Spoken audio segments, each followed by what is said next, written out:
네, 안녕하세요. 초등사이다입니다. 당근칼이라고 들어보셨나요? 잭나이프라고 불리는 접이식 칼이 있죠. 그걸 플라스틱 장난감으로 만든 건데요. 칼날 부분이 당근 색깔의 모양도 비슷해서 그렇게 이름이 불립니다. 정말 다양한 모양이 있고요. 아이들이 주로 좋아하는 건 이렇게 접혔다 펴졌다 마치 잭나이프 손기술 하듯 움직이는 칼을 좋아하고요. 손가락에 넣고 빙빙 돌리기도 무척 좋아합니다. 1,000원, 2,000원 정도면 문구점에 살 수 있어요. 5, 6,000원 정도면 큰 사이즈도 살 수 있고요. 원래는 14세, 15세용 놀이도구인데 요즘에 무인 문구점도 많죠. 또 일반 문구점에서도 거의 제재 없이 아이들이 구입할 수 있는 상황이고요. 이게 칼날에 다침 위험은 없는가? 대부분 칼날이 무디고 또 찌르면 칼이 장난감 안으로 이렇게 들어가서 다칠 염려는 적어 보여요. 그래서 보호자분들 중에 뭐 그냥 적당히 놀면 되겠네 이제 그렇게 생각을 하셔요. 그런데 당근칼 종류가 정말 많아요. 손에 넣고 돌리는 당근칼이 있는데 그건 제법 끝이 뾰족합니다. 그런 건 돌리다가 이제 손에서 빠져서 근처에 있는 다른 친구 얼굴이나 눈에 맞으면 이제 다칠 위험성이 있는 거죠. 갑자기 이 칼이 왜 초등 아이들 사이에 인기가 높아진 걸까? 이런 거죠.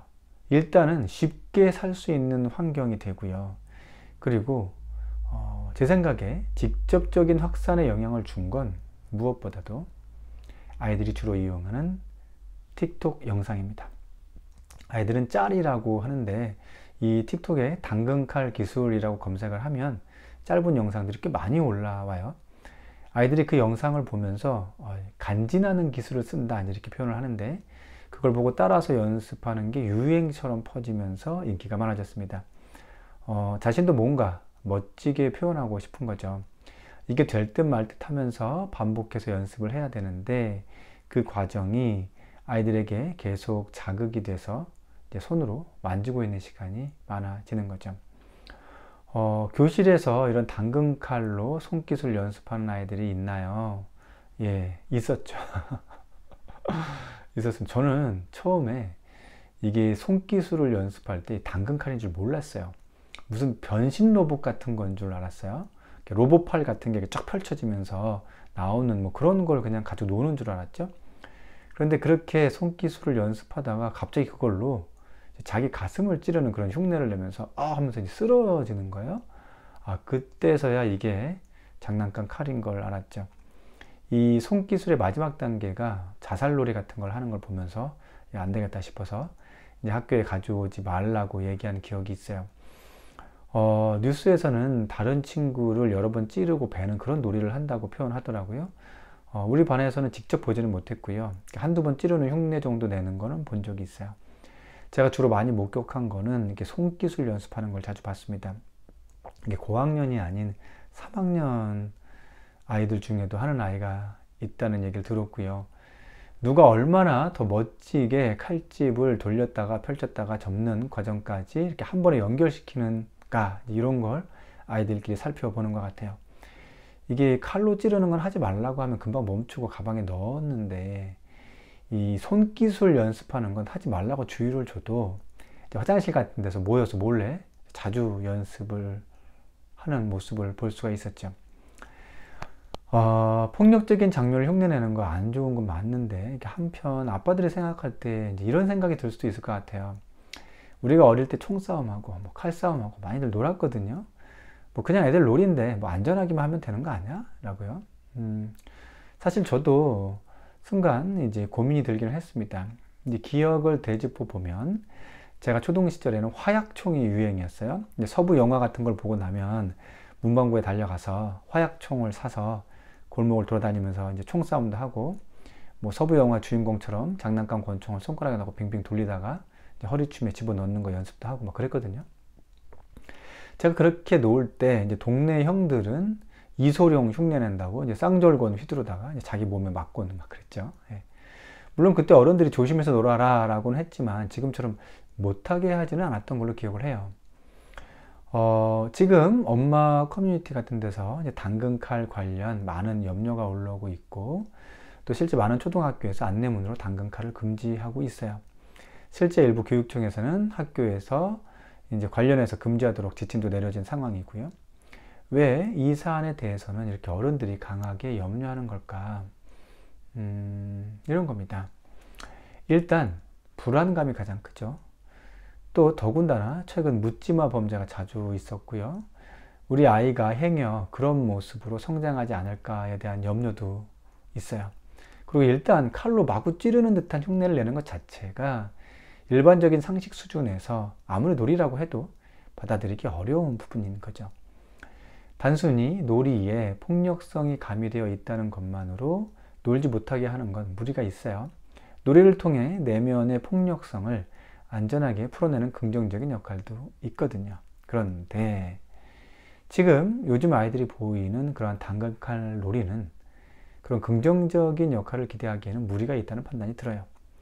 기성세대들이 화약총을 가지고 놀고 이제 쌍절곤 가지고 노는 거랑은 결정적인 차이가 있어요. 어떤 결정적인 차이가 있는 거냐, 이런 거죠. 롤 모델이 없다는 거예요. 우리가 어린 시절 화약총을 갖고 놀거나 쌍절곤을 휘두르던 그런 시절에는 서부 영화에 등장하는 보안관 장고라든지 무협 영화에 등장하는 이소룡 같은 주인공이 있었죠. 그들은 영화에서 가족을 지키고 마을을 지키는 그런 정의의 편에서 뭔가를 했어요. 그런데 지금 아이들에게는 그런 정의의 모델이 없어요. 그보다는 변책을 쓰고 잔인하게 타인을 짓밟는, 돈만 주면 사람을 죽여주는 어떤 조직 범죄자 집단에서 최고가 모델이죠.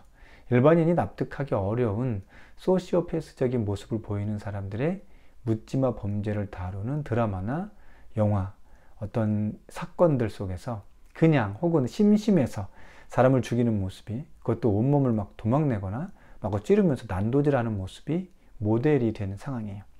이건 폭력을 통한 쾌락적 욕구만 더 자극시키죠. 무의식에 안 좋은 영향을 줘요. 자, 무의식에 어떻게 우리 아이들에게 안 좋은 영향을 주는가? 무의식이 행동에 영향을 줘요. 행동은 이 무의식에게 다시 확신을 심어줘요. 자, 아이들이 정의감 없는 그냥 심심해서 장난으로 짜증나서 그러니까 사람을 찌르는 장면을 드라마나 영화 또는 일반 사건들을 통해서 접합니다. 그리고 비슷한 행동으로 찌르는 놀이를 하면 그 놀이가 아이들의 무의식에 확신을 심어주는 거예요. 적어도 기성세대들이 하던 총놀이, 쌍절곤 놀이는 폭력을 담고 있지만 그 놀이를 하면서 롤모델이 있었죠. 나도 누군가 약한 사람을 구하고 지켜야 한다는, 그러기 위해서 나 자신을 수련하고 단련해야 한다는, 그리고 그 정신은 이제 성장해서 다른 방식으로 작동하죠. 공동체에서 어려움에 처한 이들을 돕고자 애쓰는 그런 행동으로요. 마찬가지예요. 우리 아이들이 당근칼로 누군가를 찌르는 놀이를 하면서 롤 모델이 없다면 그건 수단과 방법을 가리지 않는 범죄 조직의 어떤 보스나 소시오패스적 행동을 모델로 하고 있는 거예요. 성장해서 누군가를 진짜 찌르는 것까지는 아니더라도 그냥 이유 없이 짜증나서라는 이유로 누군가를 다른 방식으로 괴롭히는 모습이 될 수도 있어요. 저는 이게 더 걱정인 거죠. 아이들의 놀이에서 좋은 롤모델이 없으면 그건 좋지 않은 영향을 줄 수 있는 거예요. 놀이에는요, 순간적인 즐거움이 있어요. 그 즐거움에 좋은 롤모델이 있을 때 그건 이제 단순한 놀이가 아니라 이제 좋은 교육이 돼요. 그래서 아이들을 잘 놀게 하는 것도 결코 만만한 일이 아니에요. 그냥 놀아라가 아니라 어떻게 놀아야 하는지를 어른들이 알려줘야 돼요. 아이들이 규칙을 지키면서 축구를 해요. 이제 손을 사용하지 않고 같은 조건으로 일단 뛴단 말이죠. 공정한 경쟁을 배워요. 어른이 되어 꼭 뛰고 공을 굴리는 그런 일을 하지 않더라도 그 놀이를 통해서 공정한 경쟁 의식을 배운다는 거죠. 소꿉놀이 하면서 엄마 역할하고 아빠 역할하고, 병원놀이 하면서 의사놀이 하고, 간호사놀이, 환자 역할 하면서 다 롤모델이 있어요. 그리고 아직 어린이지만 그런 놀이를 통해서 어른의 위치에서 한번 사고해보고 행동하면서 자신의 가치관, 윤리관을 만드는 거예요. 이렇게 규칙이 있고 좋은 모델이 있는 그런 놀이가 필요한 거죠. 우리 아이들이 당근칼 놀이를 하고 있다는 건 그만큼 좋은 롤 모델이 없다는 걸 보여주는 현상일 수도 있는 거예요. 자, 아이들은요, 그냥 환경에 노출된 것들을 자신의 놀이로 삼았을 뿐이에요. 그냥 이유 없이 짜증나서 마음에 안 들어서 목소리가 거슬려서 누군가를 괴롭히는 그런 사회가 되고 있다는 걸 아이들이 놀이를 통해서 어른에게 경고를 주고 있다고 생각을 해야 돼요. 각종 미디어나 영화, 드라마에서 인간미가 넘치는 그런 주인공이 등장하는 이야기들을 많이 만들어 주셨으면 좋겠어요. 그리고 뉴스에서 필요 이상으로 구체적인 장면을 묘사하거나 표현하는 것도 좀 자제했으면 좋겠고요. 어느덧 2023년도 겨울 찬바람이 불고 있어요. 물가는 올라가서 힘들고요. 그래도 이제 구세군 냄비가 거리에서 종소리를 울리고 있을 겁니다. 몸은 힘들겠지만 마음속 쟁여준 작은 따뜻함들을 행동으로 보여주는 어른들이 더 많아졌으면 좋겠어요. 아이들이 그래도 따뜻한 어른들이 있다는 걸 알게 해주고 느끼게 해줘야 할 시기가 그 어느 때보다 바로 지금 필요한 것 같아요. 내년 봄 새학기 새학년에는 아이들에게 당근칼 놀이가 필요 없는 그런 사회가 되었으면 좋겠습니다. 초등사이다는 초등학부모님들과 함께합니다. 오늘도 내일도 뚜벅뚜벅 걸어가 보겠습니다. 행복한 하루 되세요.